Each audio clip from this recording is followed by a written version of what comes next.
Hey everybody, I hope everybody's having a good day, good Friday today. Everybody should be excited. The weekend's on its way. This is a relatively short chapter, so we're going to read chapter 11 and I'm going to post the questions online today. I hope to see everybody at 1 o'clock for the Zoom valedictorian Zoom today, where we get to hear the speeches and we'll get to vote on valedictorian and theme and stuff like that. So I hope to see everybody 1 o'clock today. Make sure to check Google Classroom for it. Thanks again to Scholastic for allowing us to do this. And here we go. Let's read chapter 10 and chapter 11. Chapter 11, I believe it is actually. Yeah, chapter 11. It's a good chapter. It's one of my favorite chapters. And here we go.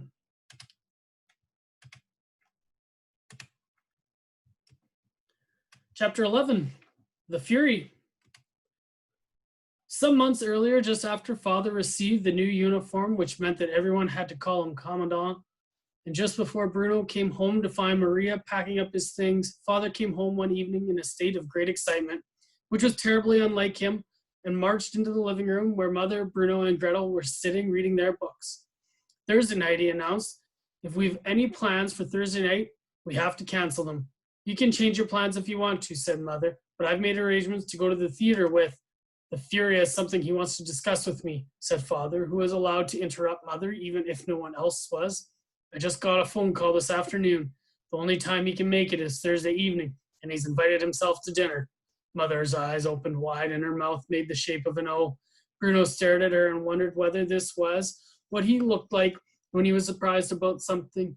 But you're not serious, said Mother, growing a little pale. He's coming here to the house. Father nodded. At 7 o'clock, he said. So we'd better think about something special for dinner. Oh my, said Mother, her eyes moving back and forth quickly as she started to think of all the things that needed doing. Who's the Fury? Asked Bruno. You're pronouncing it wrong, said Father, pronouncing it correctly for him. The Fury, said Bruno again, trying to get it right, but failing again. No, said Father, oh, never mind. Well, who is he anyway? Asked Bruno again. Father stared at him astonished. You know perfectly well who the Fury is, he said. I don't, said Bruno. He runs the country, idiot, said Gretel, showing off as sisters tend to do. It was things like this that made her such a hopeless case. Don't you ever read a newspaper? Don't call your brother an idiot, please, said Mother. Can I call him stupid? I'd rather you didn't. Gretel sat down again, disappointed, but stuck her tongue out at Bruno nonetheless. Is he coming alone? Asked Mother. I forgot to ask, said Father, but I presume he'll be bringing her with him.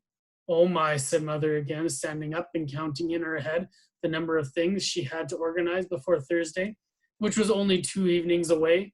The house would have to be cleaned from top to bottom, the windows washed, the dining room table stained and varnished, the food ordered, and maids' and butlers' uniforms washed and pressed, and the crockery and glasses polished until they sparkled. Somehow, despite the fact that the list seemed to grow longer and longer all the time, Mother managed to get everything finished on time, although she commented over and over again that the evening would be a greater success if some people helped out a little bit more around the house. An hour before the Fury was due to arrive, Gretel and Bruno were brought downstairs, where they received a rare invitation into Father's office. Gretel was wearing a white dress and knee socks, and her hair had been twisted into corkscrew curls. Bruno was wearing a pair of dark brown shorts, a plain white shirt, and a dark brown tie. He had a new pair of shoes for the occasion and was very proud of them, even though they were too small for him and were pinching his feet and making it difficult for him to walk. All these preparations and fine clothes seemed a little extravagant, all the same, because Bruno and Gretel weren't even invited to dinner. They had eaten an hour earlier. Now, children, said Father, sitting behind his desk and looking from his son to his daughter and back again as they stood before him. You know that there is a very special evening ahead of us, don't you? They nodded.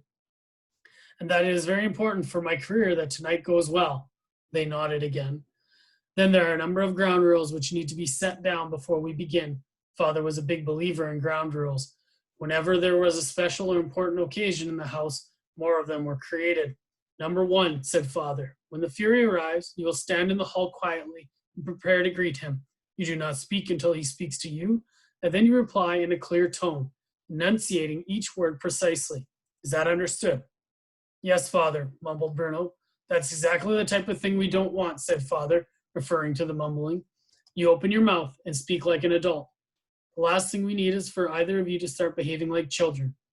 If the Fury ignores you, then you do not say anything either, but look directly ahead and show him the respect and courtesy that such a great leader deserves. Of course, father, said Gretel in a very clear voice. And when mother and I are at dinner with the Fury, you are both to remain in your rooms very quietly. There's to be no running around, no sliding down the banisters, and here he looked very deliberately at Bruno, and no interrupting us. Is that understood? I don't want either of you causing chaos. Bruno and Gretel nodded, and father stood up to indicate that this meeting was at an end. Then the ground rules are established, he said. 3/4 of an hour later, the doorbell rang, and the house erupted in excitement. Bruno and Gretel took their places standing side by side in the staircase, and mother waited beside them, wringing her hands together nervously. Father gave them all a quick glance and nodded, looking pleased by what he saw, and then opened the door. 2 people stood outside, a rather small man and a taller woman. Father saluted them and ushered them inside, where Maria, her head bowed even lower than usual, took their coats, and the introductions were made. They spoke to mother first, which gave Bruno an opportunity to stare at their guests and decide for himself whether they deserved all the fuss being made of them. The Fury was far shorter than father, and not Bruno supposed quite as strong. He had dark hair, which was cut quite short, and a tiny mustache. So tiny, in fact, that Bruno wondered why he bothered with it at all, or whether he had simply forgotten a piece when he was shaving. The woman standing beside him, however, was quite the most beautiful woman he had ever seen in his life. She had blonde hair and very red lips, and while the Fury spoke to mother, she turned and looked at Bruno and smiled, making him go red with embarrassment. And these are my children, Fury, said father as Gretel and Bruno stepped forward. Gretel and Bruno. And which is which, the Fury said, which made everyone laugh except for Bruno, who thought it was perfectly obvious which was which, and hardly cause for a joke. The Fury stretched out his hand and shook theirs, and Gretel gave a careful, rehearsed curtsy. Bruno was delighted when it went wrong and she almost fell over. What charming children, said the beautiful blonde woman. How old are they, might I ask? I'm 12, but he's only 9, said Gretel, looking at her brother with disdain. And I can speak French too, she added, which was not strictly speaking true, although she had learned a few phrases in school. Yes, but why would you want to? Asked the Fury, and this time no one laughed. Instead, they shifted uncomfortably from foot to foot, and Gretel stared at him, unsure whether he wanted an answer or not. The matter was resolved quickly, however, as the Fury, who was the rudest guest Bruno had ever witnessed, turned around and walked directly into the dining room and promptly sat down at the head of the table, in father's seat. Without another word, a little flustered, mother and father followed him inside. The mother gave instructions to Lars that he could start heating up the soup. I can speak French too, said the beautiful blonde woman, leaning down and smiling at the 2 children. She didn't seem to be as frightened of the Fury as mother and father were. French is a beautiful language, and you are very clever to be learning it. Ava, shouted the Fury from the other room, clicking his fingers as if she were some sort of puppy dog. The woman rolled her eyes and stood up slowly and turned around. I like your shoes, Bruno, but they look a little tight on you, she added with a smile. If they are, you should tell your mother before they cause you to injure yourself. They are a little tight, admitted Bruno. I don't normally wear my hair in curls, said Gretel, jealous of the attention that her brother was getting. But why not? Asked the woman. It's so pretty that way. Ava, roared the Fury for a second time, and now she started to walk away from them. It was lovely to meet you both, she said, before stepping into the dining room and sitting down at the Fury's left-hand side. Gretel walked towards the stairs, but Bruno stayed rooted to the ground, watching the blonde woman until she caught his eye again and waved at him, just as father appeared and closed the doors with a jerk of his head, from which Bruno understood that it was time to go to his room, to sit quietly and not to make any noise, certainly not to slide down any banisters. The Fury and Ava stayed for the best part of 2 hours, and neither Gretel nor Bruno were invited downstairs to say goodbye to them.